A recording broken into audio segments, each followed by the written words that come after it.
네, 평안하십니까? 예수님의 공생애는 여러 가지 모습으로 보았을 때 그야말로 정말 파격적이었고 개혁적이었습니다. 마태복음 5장에서 7장까지 기록된 이 산상수훈은 그런 예수님의 그런 본질을 가장 잘 보여주는 예수님께서 직접 가르치신 말씀입니다.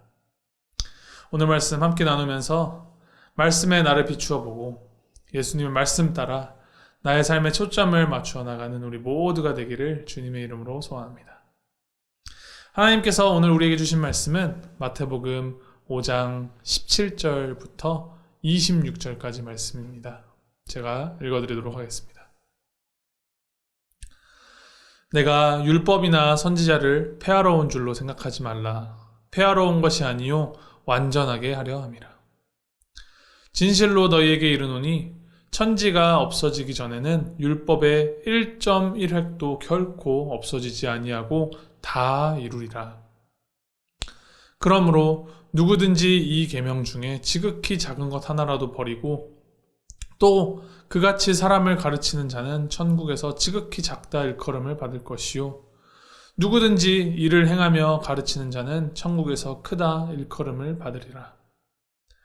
내가 너희에게 이르노니 너희 의가 서기관과 바리새인보다 더 낫지 못하면 결코 천국에 들어가지 못하리라.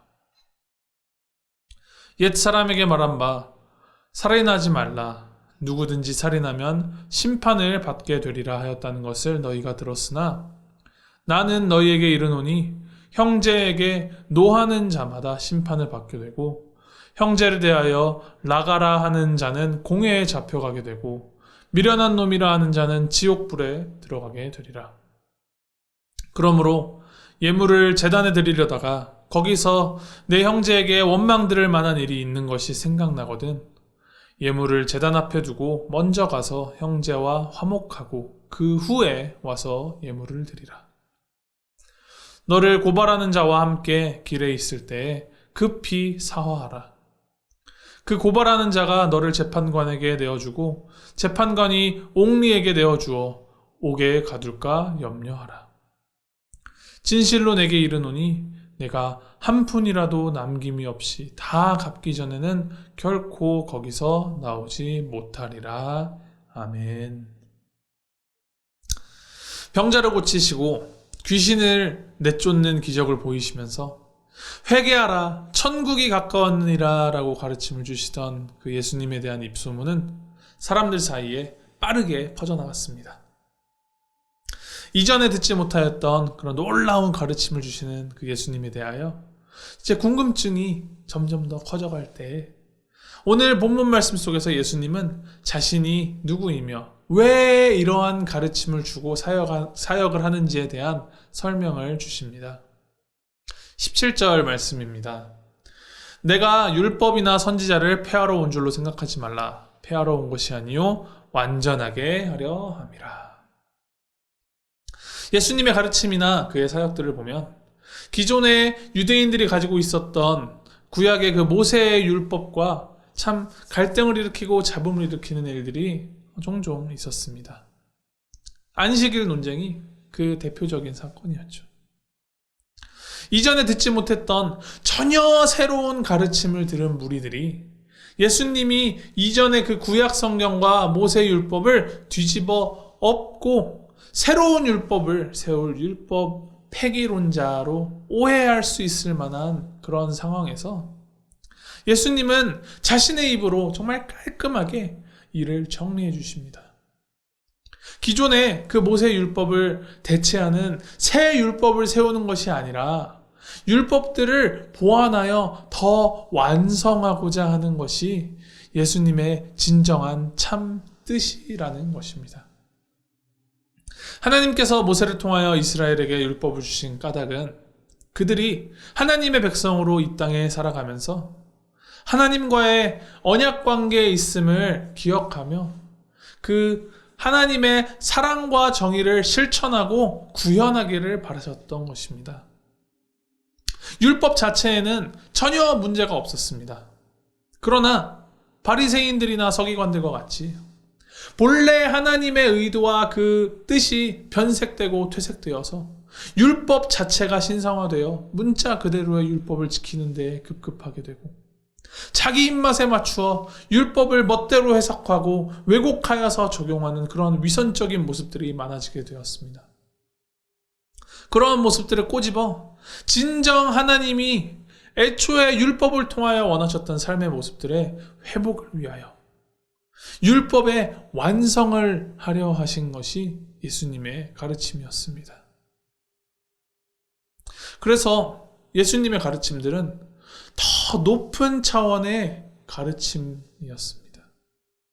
더 높은 기준으로 자신을 더욱 낮추고 더 높은 수준의 도덕적, 윤리적, 그리고 양심적 가치를 추구하라라고 가르치십니다. 그 중에 하나가 살인만이 죄가 아니라 형제에게 노하는 자마다 심판을 받고 지옥불에 던져질 것이라 말씀하신 것입니다.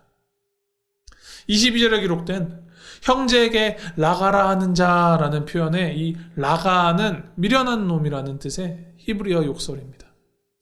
그러니까 모세의 율법에서의 그 살인과 예수님의 새 율법에 형제에게 화를 내며 욕을 하는 것이 동일하게 지옥불에 던져질 심판을 받게 될 죄목이라는 것이고, 이것은 달리 말하면 형제에게 화를 내고 욕하는 것이 살인을 하는 것만큼이나 위중하고 위험한 것이다 라는 가르침입니다.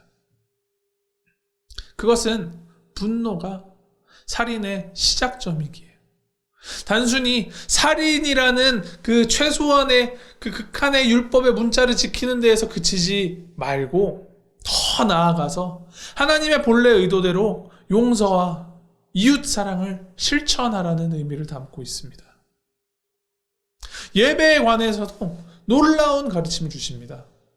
내가 무엇을 어떻게 하든지 간에 하나님과 나 사이만 문제 없으면 상관없어.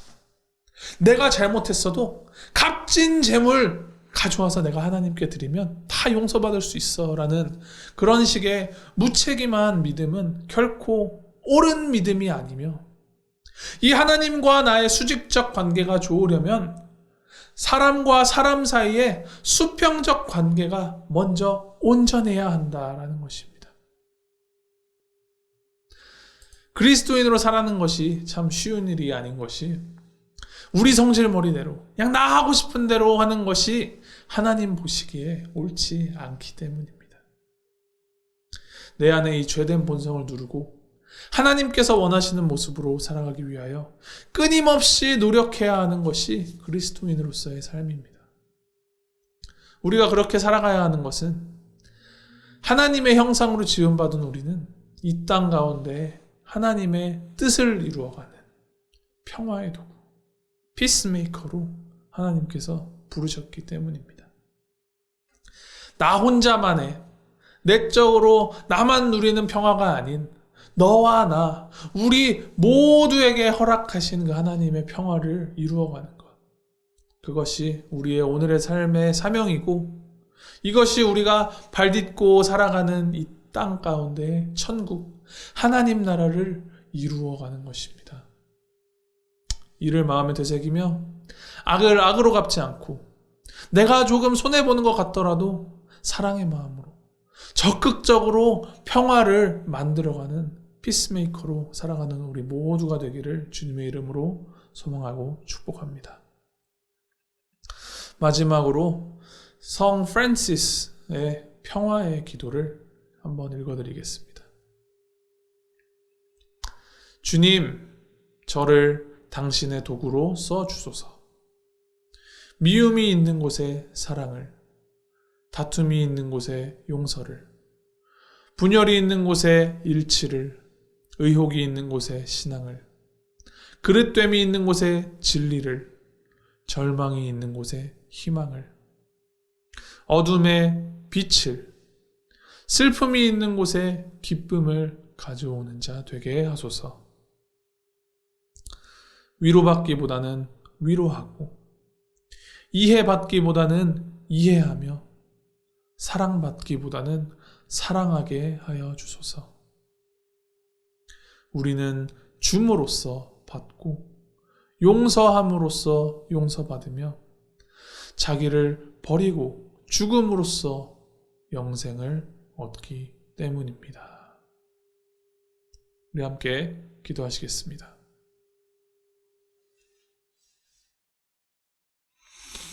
하나님 아버지, 우리를 평화의 도구로 부르신 그 하나님 아버지의 그 부르심,